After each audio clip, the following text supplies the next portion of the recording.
right. Welcome back to our podcast.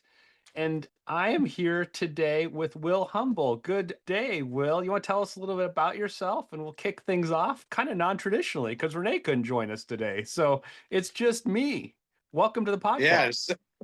Well, thanks for the invitation. I first met you when you were at the Rural Health Conference up in Flagstaff and given a presentation about all of your work in the Midwest. And at the end of that meeting, where your presentation, I thought was really compelling. And so that's when we exchanged information and you invited me to come onto this podcast because we talked about how we've been in the middle of this like 5-year struggle to get an intermediate type setting for people who need more support for their court ordered treatment, where a regular group home or with a relative or living independently isn't appropriate, but also it's too restrictive to be in a hospital setting. And what Arizona is missing is that middle piece, that intermediate level transitional psychiatric care facility or in a residential type setting to makes it easier for people to transition with their court ordered treatment to either a behavioral health group home or some other facility. And so we got to talking at that conference, and that's kind of what spurred on this podcast. Is I thought Arizona was on our own with this struggle, but it turns out it's happening in a lot of different places where this intermediate level of care is just missing, and it is really harming the ability for people to become on their recovery journey. Yeah. And so anyway, by way of background, I was the director of the state health department here in Arizona for about 6 years, and during that time we also had the behavioral health component of Medicaid. That's all moved over into the Medicaid age managing all that, and our state is called Access. But so I saw firsthand the struggles that we had, back during my directorship at the lack of both inpatient psychiatric capacity, staffing, and this intermediate level. And honestly, it's been like a 15-year struggle, and we're getting closer, but we're still not there. Yeah, and I just have to tell you, I can't wait to dive into this conversation because we see that missing gap everywhere we go, and you have such a rich background in doing that. Before we get started, we have this thing I always whine about being a farmer up here in the Midwest, which is really different than down in your part of the country because we've got this humidity going on in the summer up here. And my complaint today is I'm tired of it being hot and humid all of the time. And you probably can't relate to the humidity. You can probably relate to the heat though. But let me tell you something. I'm just tired of getting covered in sweat every time I walk out my front door because the humidity and heat is just oppressive these days. Do you guys have to deal with humidity down there? I bet not, Will. No, we embrace it. So what happens in Phoenix? So what happens in Phoenix is like we get these monsoon winds, they're called, where it pulls in moisture from. If there's the high pressure over four corners, that's good because it'll sweep moisture in from the Gulf of Mexico and also the Gulf of California. And that humidity is what brings the temperature down for us. So with the lack of humidity, if the dew point's below 40, it's probably we're going to end up with 117 or 115 degree days. But as soon as our dew points hit like 60, we're talking 105. So for I think I speak for most of us. We'll take 105 with a dew point of 60 over 117 with a dew point of 32. Even though it's a dry heat, it's a stinging dry. Yeah. Um, and also we have like, unless there's any humidity, we got no chance of any big thunder, Right. any relief from any kind of thunderstorm. I know you guys probably get tired of thunderstorms, man. For us, it's everyone drops what they're doing, they grab a Tecate and they go outside, you know, and listen to the thunder. Yeah. No matter what time, if it's 2 o'clock in the morning, that's people are out on the porch because it's so rare. Wow, yeah.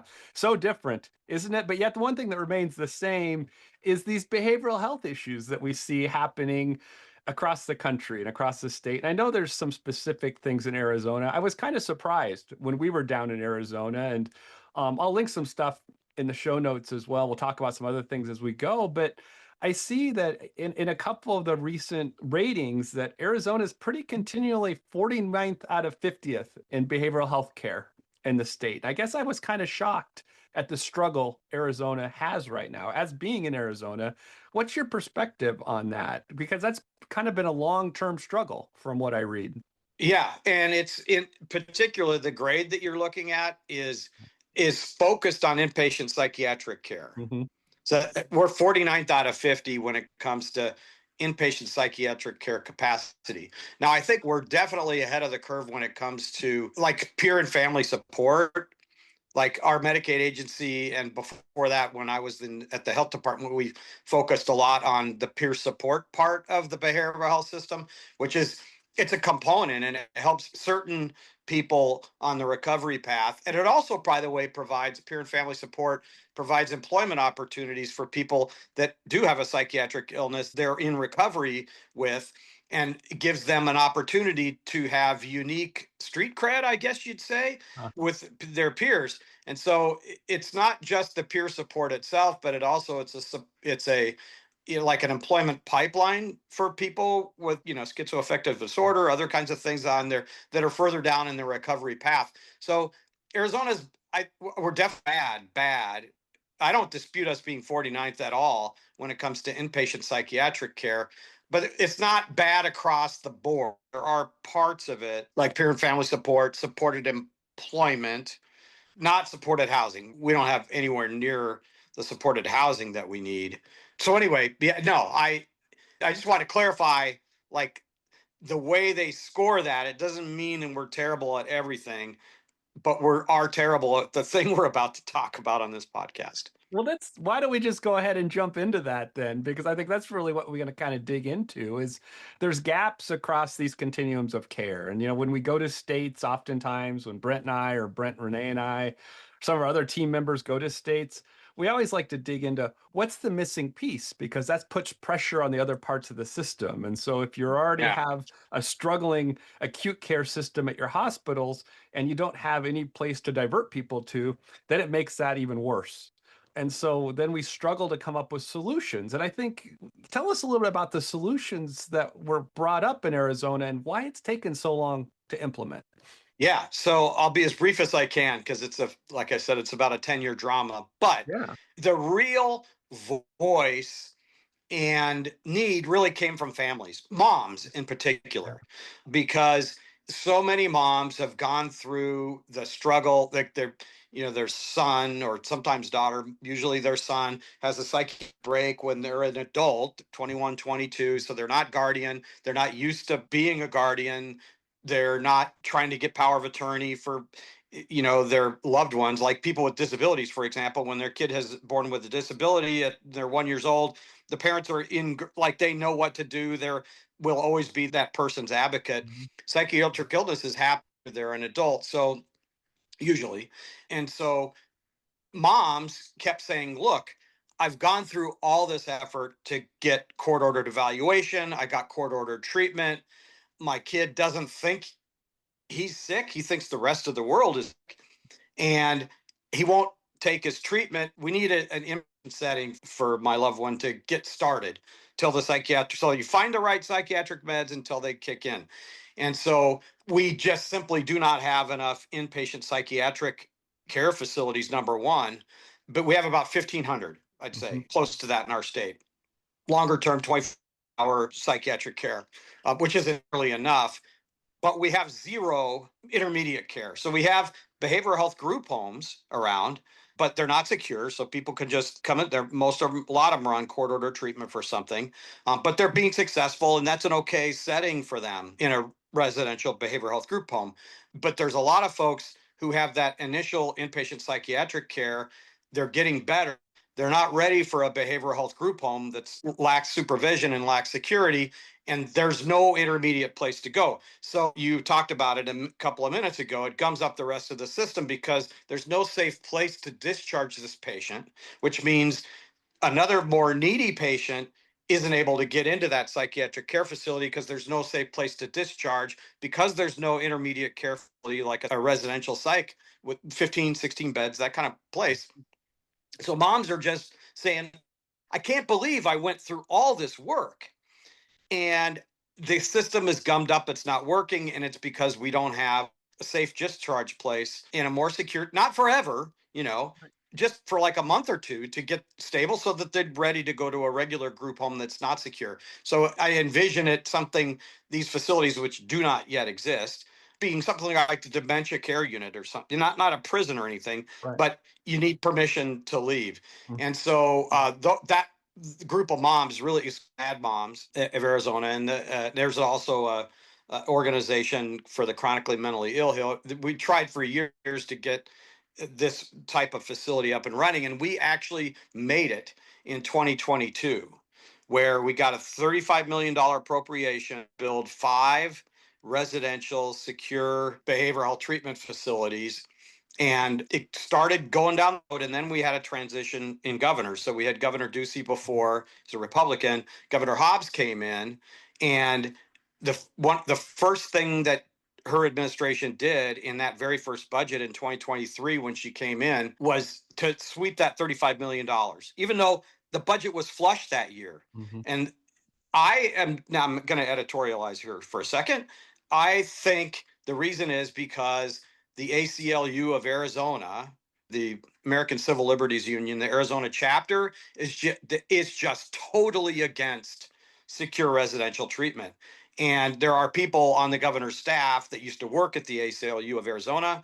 And so there's been, for the last, up until this year, there's been this hostility to developing a secure residential from the ACLU, who has lots of access to this new governor.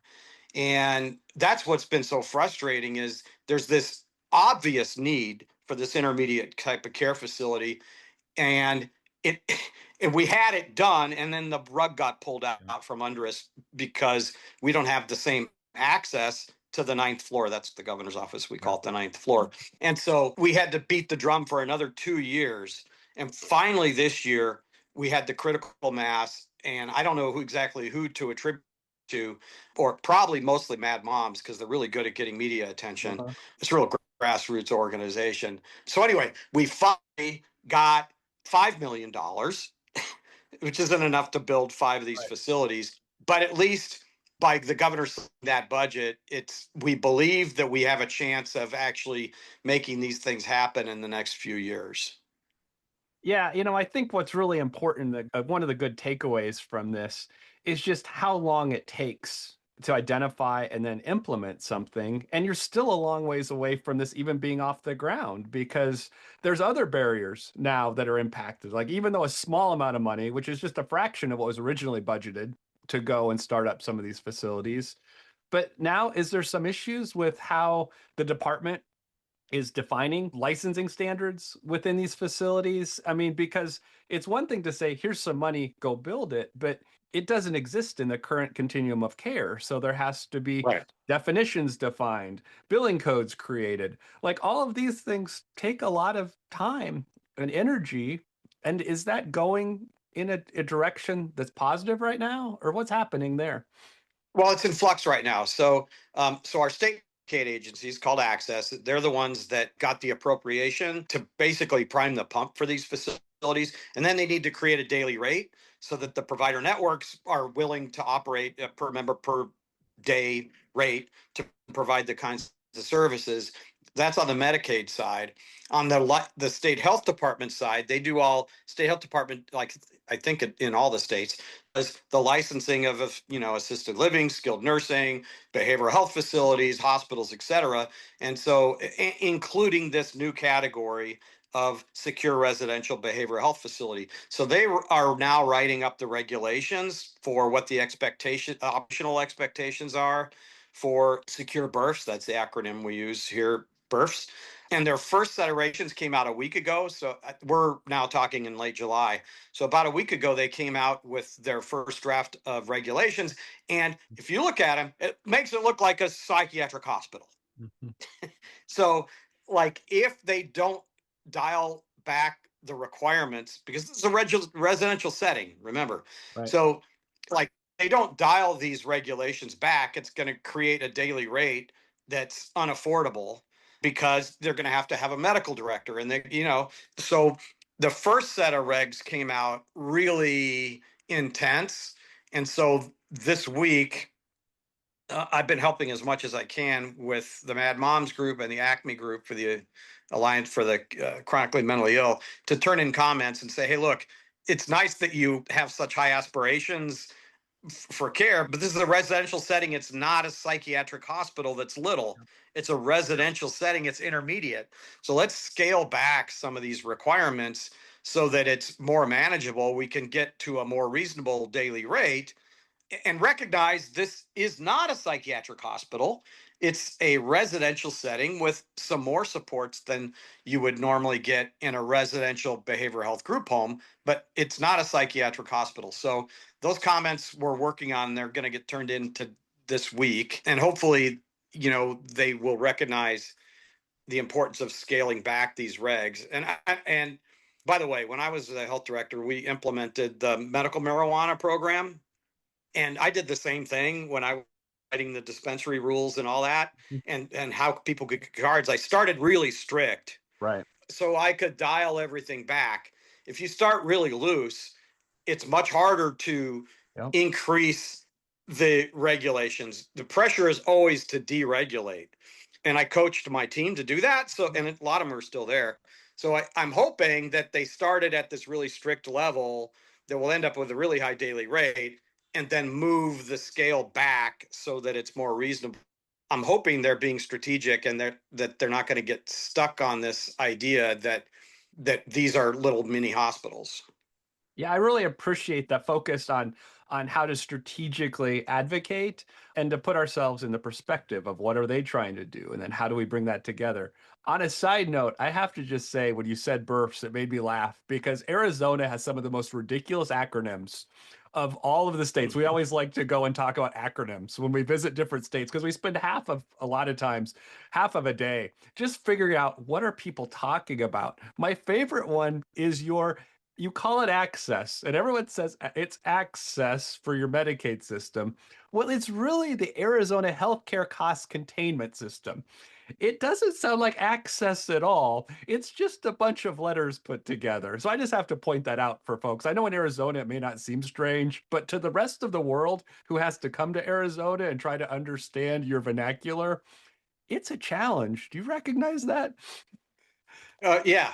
Um, so, and for many, many years, honestly, our access, Arizona Healthcare Cost Containment System, we've had directors that only cared about cost containment, not healthcare.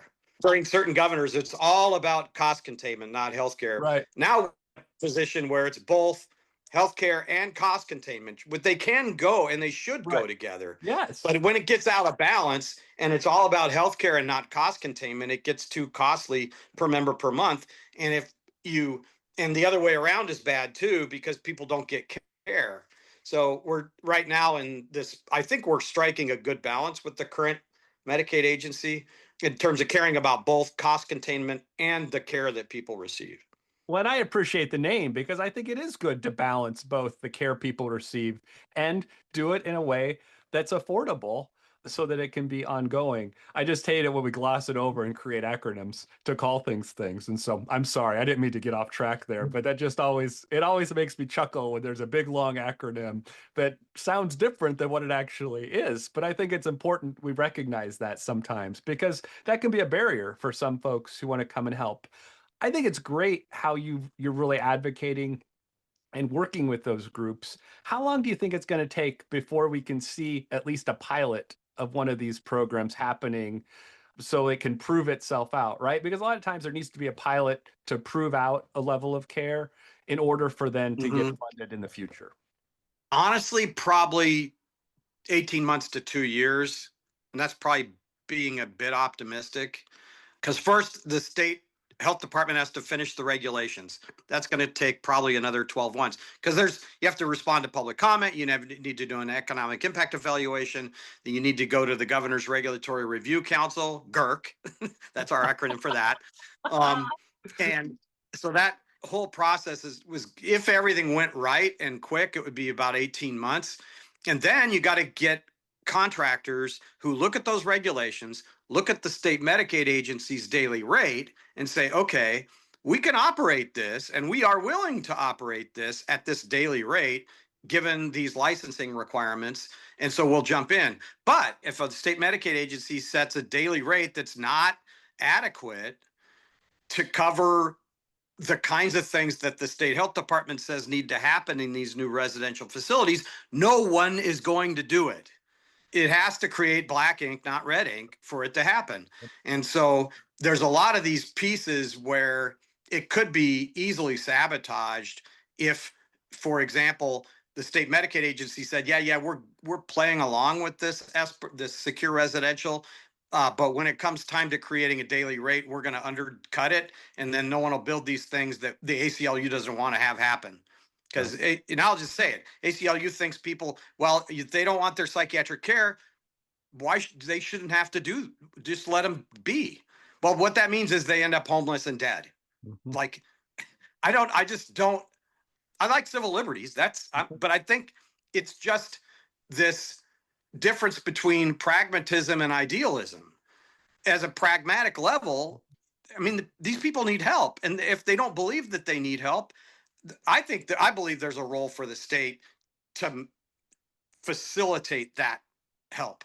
That's a little, I don't know how we got on that sidetrack, but No, I couldn't agree more. And, I think what's important, and I think really the key elements of why I'm enjoying this conversation with you is to remind folks of how long it takes to get help to people, the right help at the right time in the right place. And, you're talking about a journey it's going to take a decade from the time a problem was identified until at which point something can be implemented that can even make a small difference for maybe 15 or right. 16 people out of the gate. And we look at the work we've done in North Dakota, and it's taken decades to get their new state hospital. It's actually being built today. And we worked on several reports recommending a new state hospital. And so it takes so much time to align the funding, align the rules, align the regulations, get people on board. And then in the midst of that, you'll have a change in administration or other things. And Hmm. so it's really frustrating when you're a family member or a parent. And so we hear these stories all the time of why can't there just be this thing that meets my loved one's needs at the time that they need it, at the right level of care, at the least restrictive setting. Because I think it is important as we think about locked facilities. We always want to treat people at the least restrictive setting. But if it's a lesser restrictive setting than at the hospital, then that's filling a gap so that people can step down to care as appropriate, right? We talk about continuums of care and how Yeah. important it is to have appropriately matched treatments all the way through that continuum of care. And I've really appreciated this conversation because I think you've really described to us the challenges. And you're not alone in Arizona. There's lots of folks in states fighting for similar things. And it's unfortunate we can't learn more from each other about what works, what doesn't work, and be more unified as we kind of think about what should behavioral healthcare systems look like across the country. Yeah, if I was going to do a root cause of what it took in Arizona, it was really grassroots advocacy by moms. Yeah. That is what did it. And they were good because they had stories that are very particular and interesting to tell for journalists who then write stories about it. And then that captures the attentions of the policymakers. So it's that grassroots advocacy that really made the difference. And in our state, it's called Arizona Mad Moms. And they started with like 15 moms, and now they're probably over 500 now. And so there's 500 stories that they can tell, and they're good at it. And they've got the street cred of being a mom. Yeah. And so that really has been the key. If you look at the developmental disabilities world, that group of parents is so organized and so committed to both, the services that their kids get in school, speech therapy, physical therapy, other kinds of support as they get older, transitioning out of, school into day programs. And so the parents, from the time their kids are really young, are all advocates, and they begin to know each other, and they meet each other at Special Olympics. And they are this incredible force of nature when it comes to public policy. So you try to cut services for people with disabilities, like Down Yeah. syndrome and stuff like that, Mhm. you better watch out, man, because they're going to come after you, and they're Yeah. really good at it. And they're good at getting what they need because they're so good at advocacy. But up until now, up until this Mad Moms group was formed in Arizona, there wasn't that force of nature for psychiatric illnesses the way there has been for people with developmental disabilities, intellectual disabilities. And that advent of this advocacy by the Mad Moms organization and how cunning they are at Uh-huh. getting attention and how committed they are to putting the real grunt work in, that has been, I think, the secret sauce that got our governor off the dime. And at least we're starting down this road of building this critical intermediate piece. Well, I think you've just convinced me of how important local advocacy is. And I think that's a lot of times when we talk to folks in local communities, they forget that they're the ones who vote for people, they're the ones who pay taxes, they're the ones who need to have a greater voice when these things happen. I'm going to include into the show notes, a couple of the blogs that you shared with me. Hopefully, we can find something on this Mad Moms group that we can throw in there also as a link to learn more. Because if you're interested in creating an advocacy group, I think that's a great model to take a look at, because we always like to look at, where are folks really making a difference when it comes to developing policy, when it comes to moving the needle of getting things done. And I really appreciate the time you've taken to share with us all that's happening in Arizona. I know it can seem exhausting, Will, but you're doing good work down there, and you're moving it along. Do you have any last thoughts before we go today? Yeah, the one thing we haven't covered today is the continuing struggle, and I'm certain this is the same across the entire country with just workforce. Uh, Because you can open up a brand new psychiatric inpatient hospital facility, but if you can't staff it, it's just a building. mhm. It's not doesn't provide any services, and so we really need more psychiatric residency programs postgraduate for medical education, because what we find is that where you do your residency is where you will end up probably practicing. Doesn't matter where you went to medical school. Where you do your residency, that's where you end up having kids and stuff like that and buying a house. And so we've really also been pushing on trying to build the health, not just the psychiatrist workforce, but also the behavioral tech workforce with the community colleges and stuff. And that's an ongoing, continuing struggle that I'm sure you see across the entire country, is this whole workforce problem. And everyone's trying to poach from each other. I mean, there's only so many people that are interested and skilled in this kind of work. And instead of building the workforce out at the grassroots sort of pipeline level, we're trying to steal from one another. I have to be honest, I was somewhat shocked at how extensive the shortage is in Arizona. I'll be honest, when I think about rural areas, Arizona isn't one of the top ones on my list. However, lots of parts of Arizona are really rural. And even in your urban areas, there's a larger workforce shortage statistically than I would have expected. And so I think that we all need to think about workforce differently. And again, the solution there is long term. We've got to think about how do we Mhm. get more people into programs?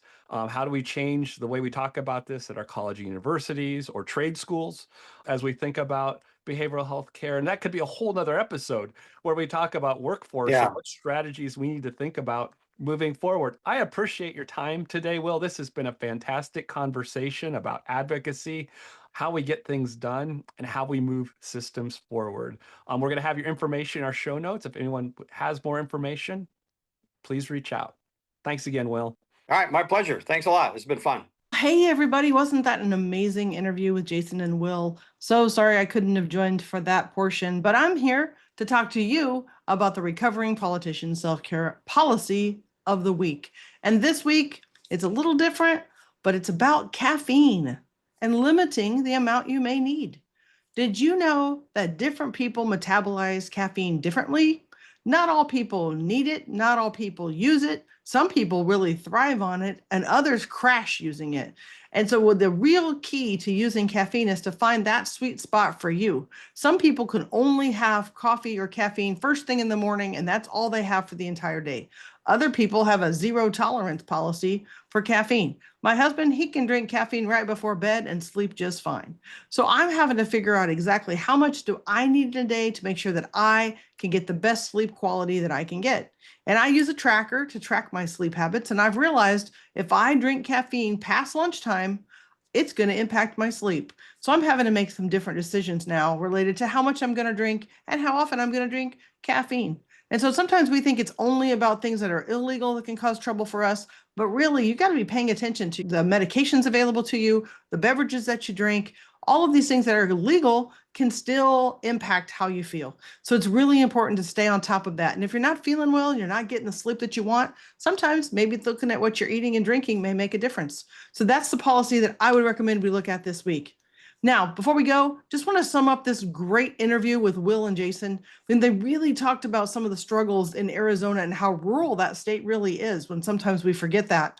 And then you saw the political challenges that happen when a different governor comes in or a different administration, and how some things that are funded, then the funding goes away. That's pretty typical across our country.